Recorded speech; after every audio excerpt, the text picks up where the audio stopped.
Okay, guys, let's break down the URC this weekend because this was just like fantastic. If you want high scoring rugby, this is the this is the weekend that you want. We had it all. We had amazing games. We had hard hitting games. We had massive scores. We also had a couple upsets. So um, let's break it down. Friday, Durban Sharks versus Ospreys, 29-10. This was a game I was always expecting the Sharks to win, putting in such a big performance and showing everybody how it's done. Tries from Jenkins, Estedes, and Hooker. I do love watching Ethan Hooker play. Ethan Hooker. I almost said Dan Hooker, who is a UFC fighter, the Hangman, but Ethan Hooker. The guy is phenomenal, and watching Ethan Hooker and Lorenzo Julius play is just giving me chills. I want to see them play as a Springbok side. Okay, let's carry on. Putelezzi with another try. Ospreys getting in one try through parry, but ultimately this was the Sharks game. This was the Sharks game. They were just too good. Yes, the Ospreys did give them a little bit of a fight, but ultimately couldn't do anything. They were just too good.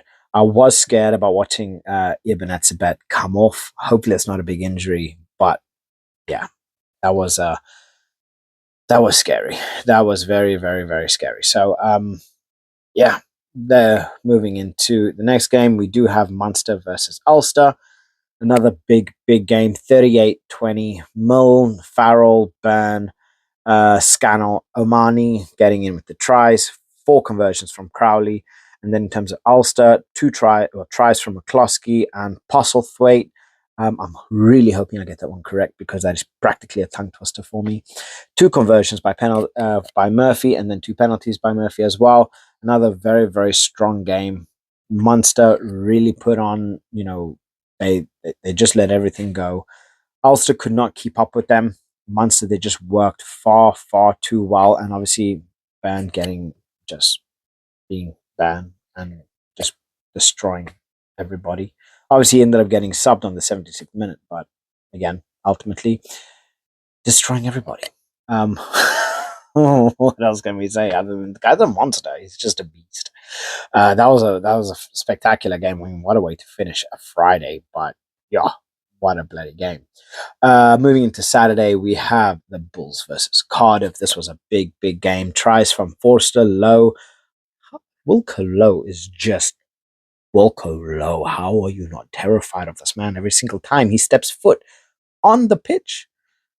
I feel sorry for the ground that he walks on. There must be like miniature earthquakes every time he touches the floor. He's a beast. He's just scary. But Cameron Hanekom, another future Springbok, must be turning heads for Rassie. The Springbok side is going to be dangerous. We are talking about serious elite talent that is coming through the ranks. Okay, slow down, gather my thoughts. I cannot wait for the South African side that's going to be playing. They're going to be playing more games than ever. And when you're having players like Cameron Hanekom potentially going to be in your side, that's scary for everybody. De Klerk with 2, 5 conversions from Johannes, and then Goosen with 1 conversion as well. Cardiff getting 21 points through Mann, Williams, Hamer Webb, and then 3 conversions from Thomas. But again, big performances from the Sharks. Van Heerden put in a brilliant performance. Not here, another brilliant performance. Hanekom just stunning, getting subbed on the 51st minute. But ultimately, players like Willie LaRue, Kanan Moody, who ended up getting subbed on the 71st minute for Williams. It was just elite. That's all I gotta say.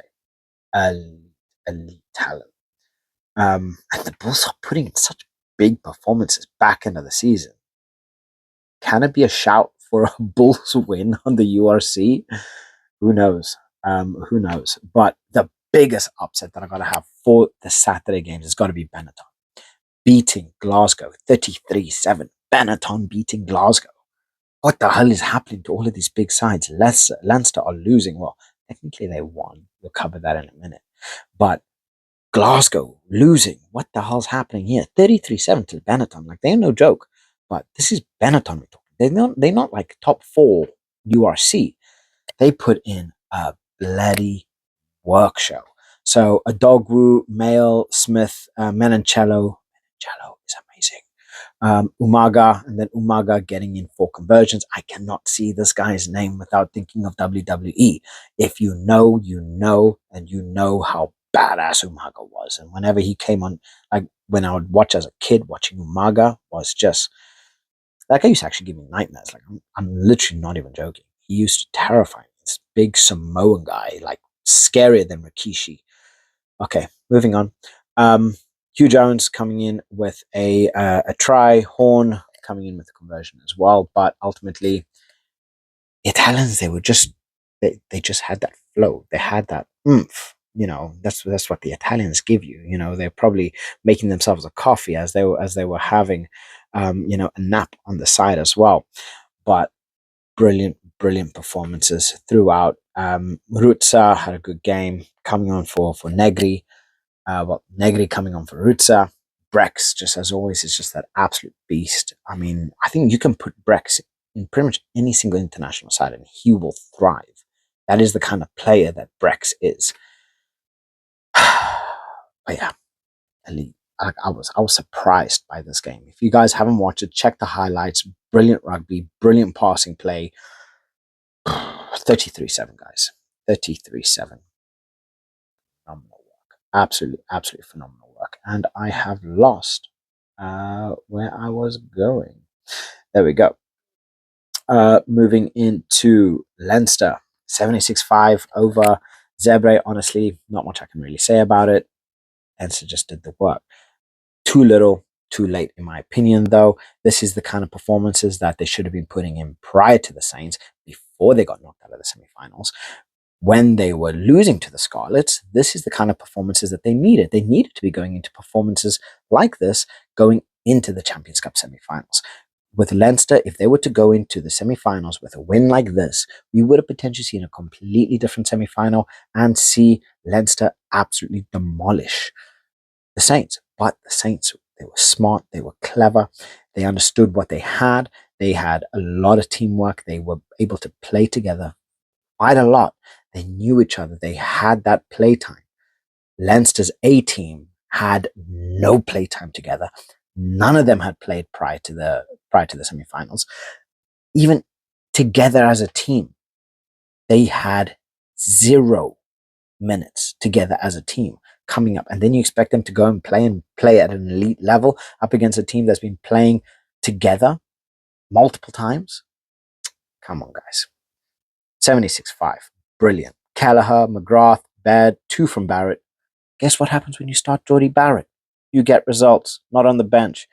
James Lowe, Prendergast, Van der Fleer, 2 from Osborne, Frawley, and then Cullen. 6 conversions from Prendergast, 2 from Frawley. Honestly, I'm thrilled with the performance. I am thrilled with the result.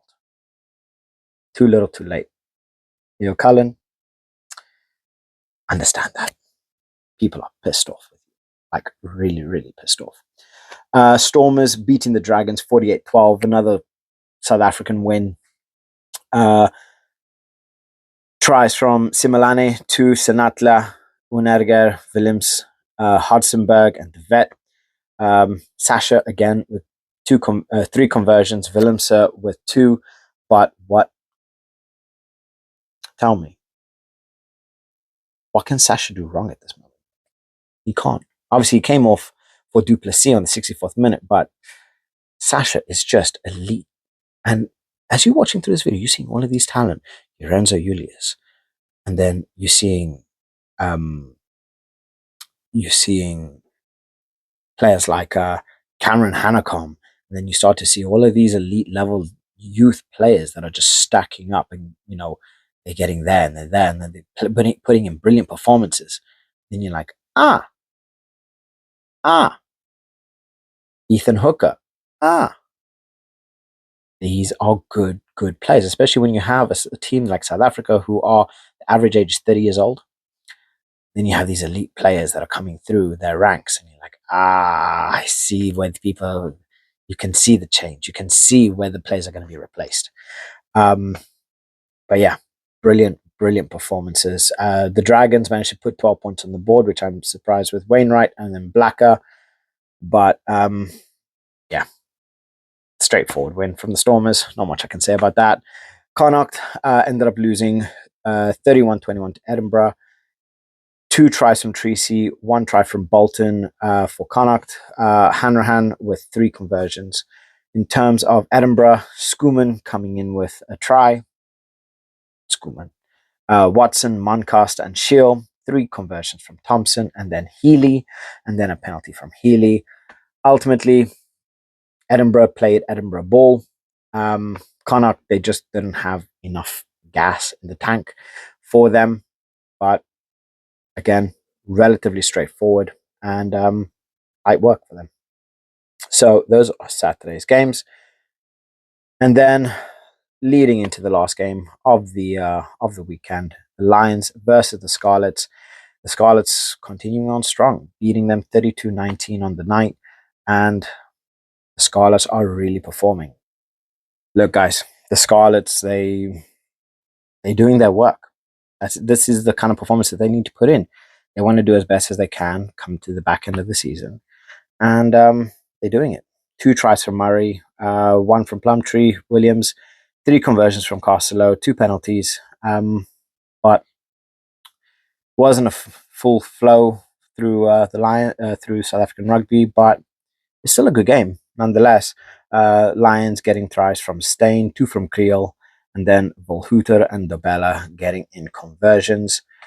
But again, guys, it's unfortunate we couldn't get a straight flush in terms of South African rugby, but we had some brilliant games from Leinster, absolutely destroying everyone in their wake until they ended up meeting the Scarlets and the Northampton Saints, and then coming back with an absolutely brilliant performance up against Zebra, 76-5.